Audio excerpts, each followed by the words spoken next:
London was full of explorers coming from all over the world, in the midst of not only the turn of the century, but the turn of origination for science and the human race itself, leaving people both nonplussed and buoyant for the future ahead.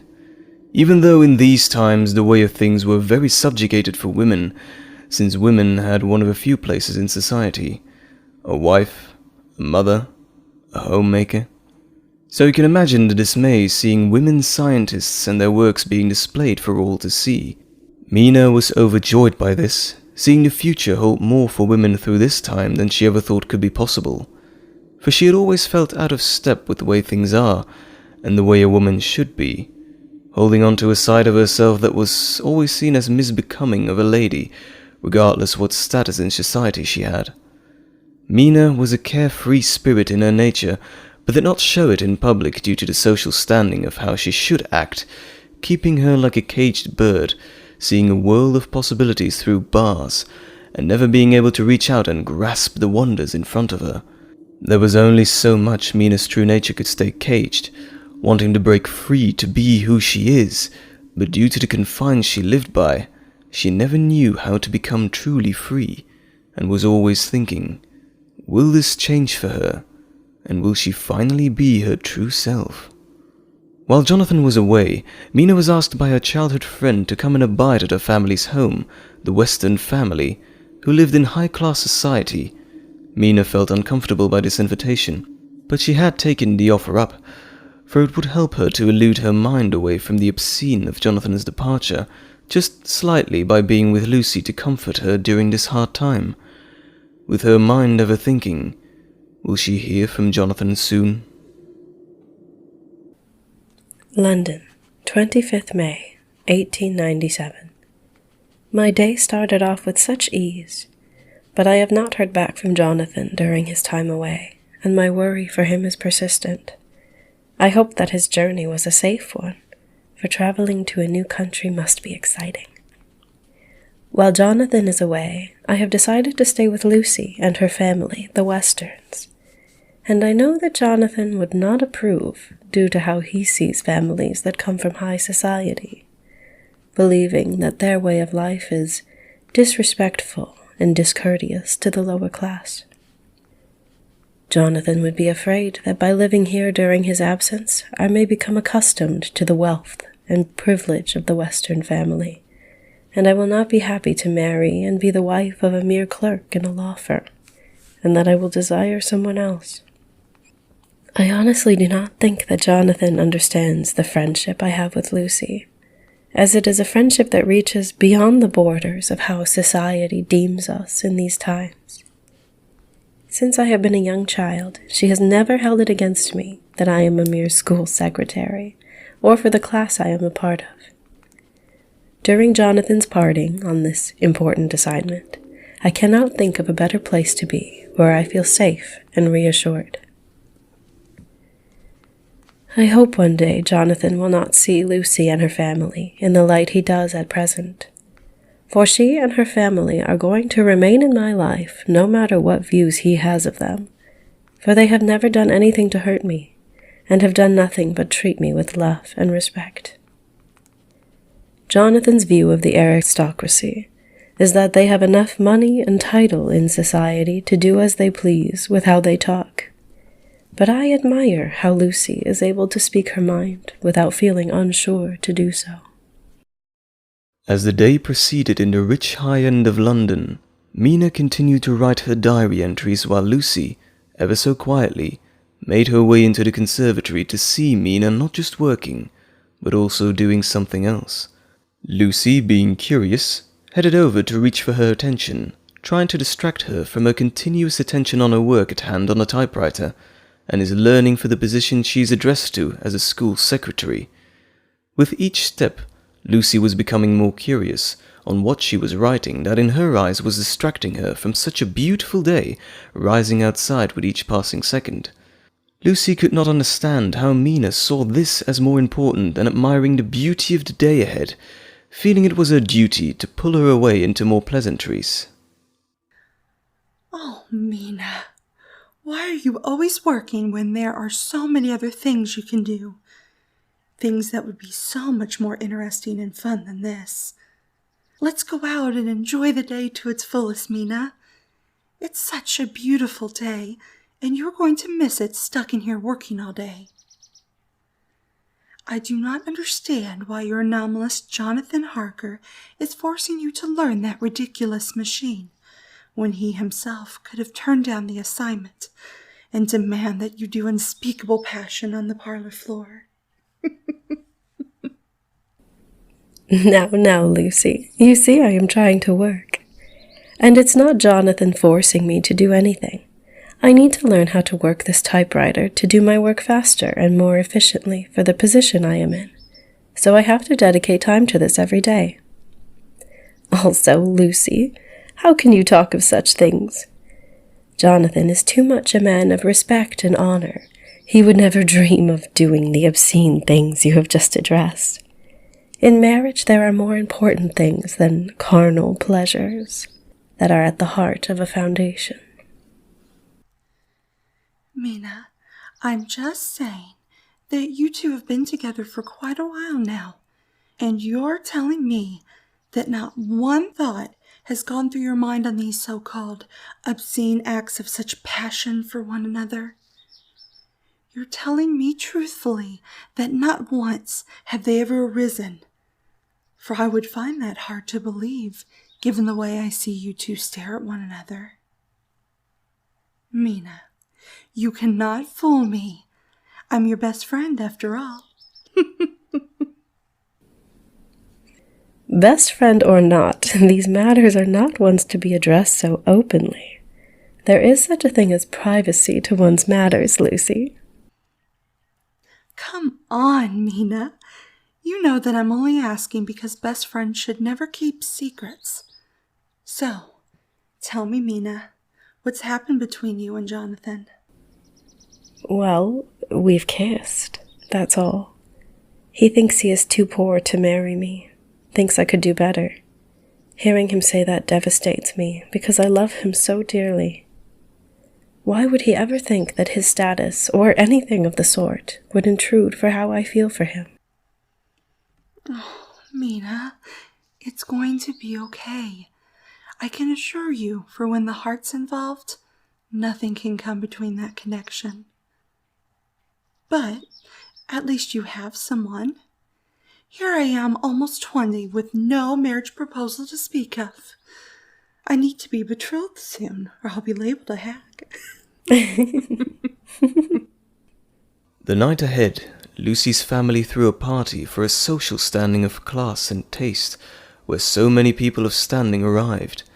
A night that made Mina feel completely uneased, due to her feeling that her presence was one that should not be there, among such status of London's high society, and to be invited to be a part of this evening was an honour, but at the same time felt like a form of duty, since she was staying at the West End's house. Mina stood in the corner near the huge luxurious curtains that could hide her presence if need be, but made her comfortable enough to be standing between them, so she could be seen, but not overly observed. Being on the outskirts of the party, where she was not much noticed, was a way to be there, but not be a part of it all at the same time, being respectful in all regard she could get in present situation. As the night progressed, the only endless thought going through Mina's head was about Jonathan and his travels, for her worry was visible to see, but for the night she tried to enjoy the moment for what it was, but no matter how she tried, all efforts failed. The endless questions she prayed to get answers for, waiting and waiting, thinking to herself she had never gone so long without hearing from Jonathan. Over a week had started to pass and no letter could be seen arriving, and her worry was getting worse, coming up with thoughts of all kinds of things that could have gone wrong on his journey to this distant assignment. Would Mina receive this letter? Would her mind be put to rest? And deep down, would she want the answers forthcoming ahead? My first week here has been filled with unease, for I could feel someone watching me with their eyes embedded in my skin, with every inch of me shivering and with ice chills running through my veins. This feeling persisted throughout every single night, with nightmares full of mysterious voices I never heard before. These voices were seductive and alluring, saying things that were being whispered slowly. These voices felt so near that the dream felt surreal. Imagery flashed through my head, showing a place that I never seen before, looking darkened and morbid with stairs leading down to a place covered in blackness. The seductive voices were leading me down with each step, becoming closer and closer to the unknown darkness, and each night coming closer to the darkened last step before the black nothingness lying ahead, with these voices edging me to come into this darkness, to come to them. As each night made me closer, I woke in a cold sweat, my entire body trembling from head to toe, finding in disbelief what I had just experienced, thinking to myself, could a place like that really exist? Could these voices that were so alluring and seductive, calling me every night, really be in my imagination? Or could they be real? And thinking they might be real was a terrifying thought that had left me feeling numb. For I had never heard such enticing, seductive voices that were filled with such longing and lust, that in my dreams made it feel like only I could satisfy this longing. Every night I dreaded to go to sleep, due to each night being the same nightmare which I had no control over having.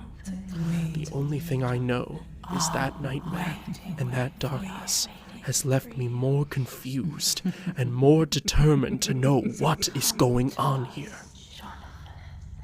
Come to us, Jonathan. Come into the Rising from my slumber, I made my way to the archway of a window and saw the sun was setting, questioning how this could be. How could I have slept the entire day without knowing the time? With the confusion in my head growing more, giving me 1,000 questions I had no idea the answers to. Could it be my mind playing tricks on me? Could it be something more?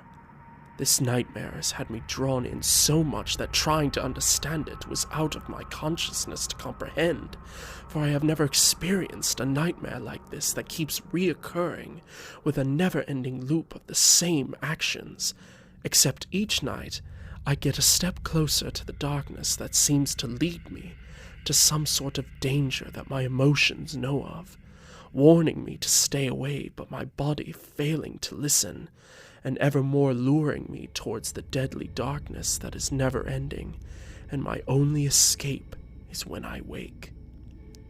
I can still feel the stillness and chilling coldness of that nightmarish place running through my body, every inch of me feeling like someone or something has laid claim on me with a tight grasp and refuses to let go. Even when I close my eyes for the briefest moment, I see the place in my nightmare so vividly. Why can I see this place still? Why does it play games on my soul? As Jonathan watched the sunset slowly fade with each passing second, he saw the beauty of it, inhaling in the warmth he felt in the air and feeling it on his skin, taking away the chill he felt from the nightmare that still haunts his thoughts. Looking up to see a sky that looked so mesmerizing, captivating him to see a sight that he never really appreciated until this moment, all the years seeing the sun setting, and never did the sky look more stunning than this moment, blending together to make the perfect mix of 3 colors, pink, orange, and lilac, but at the bottom, there was a slight touch of a darker color. The color red was slowly fading into the blackness of the night sky that was fast approaching. This red looked like it was bleeding into the blackness of the sky, and with every moment that passed, the darkness creeped nearer and nearer, starting to eclipse the sky like a velvet sheet being placed over the light, or a candle that's beautiful dancing flames had been blown out, leaving nothing but dancing grey smoke in pure black nothingness, looking like the smoke was waving a goodbye to the light, once illuminating so brightly. As time was passing by, Jonathan was still watching the beauty of the sky in its fading moments, but his mind was still fixated on a nightmare he was trying to place into some kind of rational logic idea that could make sense of why such a nightmare could happen, since he had never seen or heard of such things before this very week of staying at Count Dracula's castle. Nothing Jonathan thought of could explain it, but the one sentence that went through his head since he woke was, why did that nightmare happen here of all places? And why now?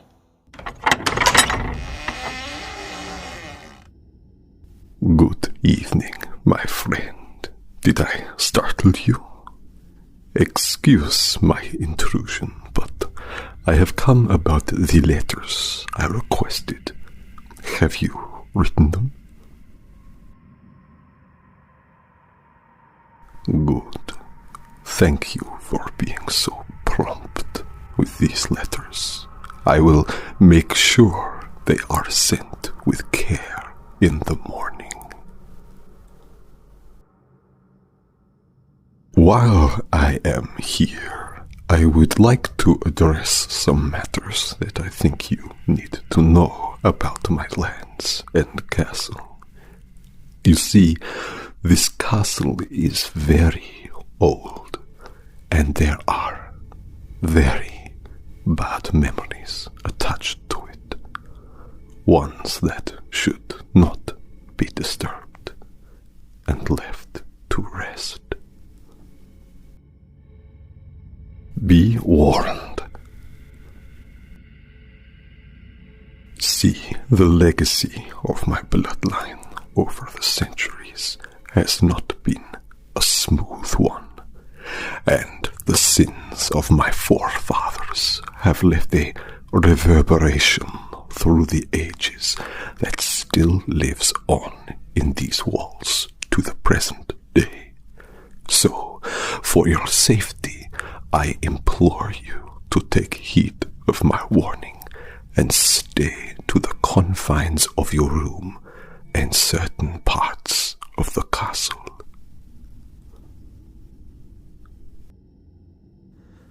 The appearance of Dracula at my doorway of the room I was residing in was unnerving, due to my mind being so fixated on the events that not long ago I experienced in my nightmares.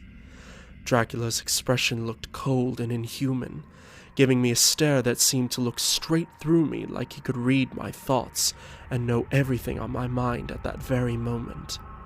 His stare was bone-chilling to me, taking the warmth I had regained completely away within seconds, leaving my bones with a numbness that felt like needles being stabbed into me.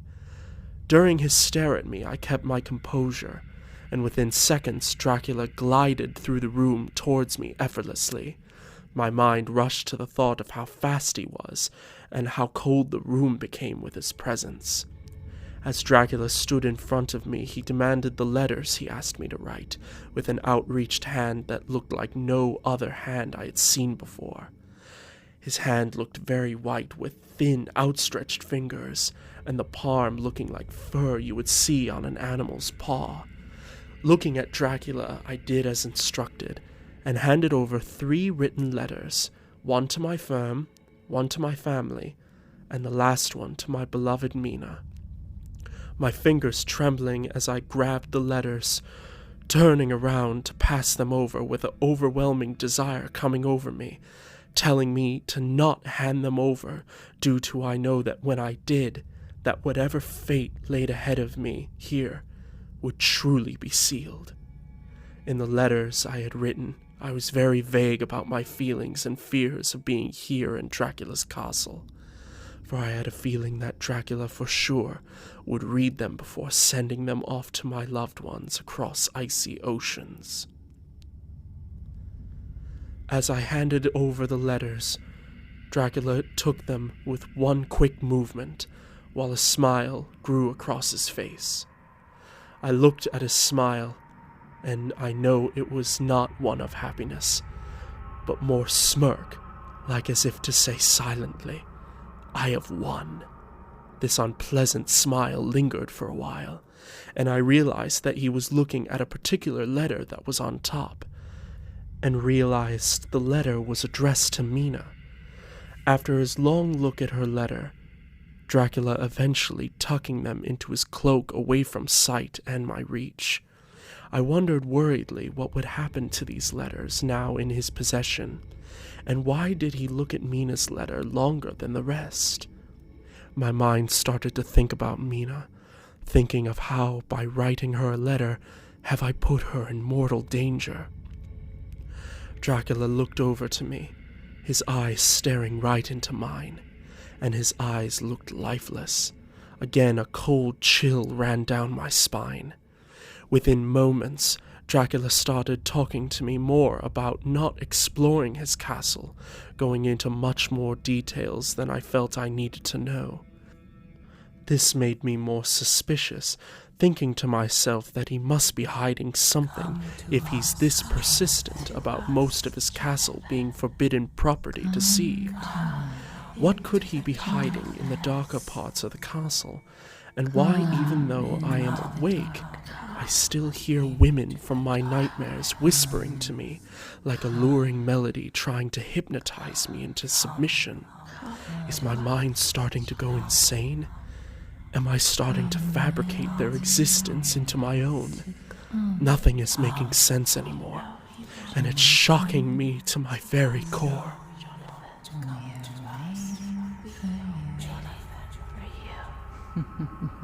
Jonathan, we are waiting for you. Jonathan, come into the darkness. Jonathan. No matter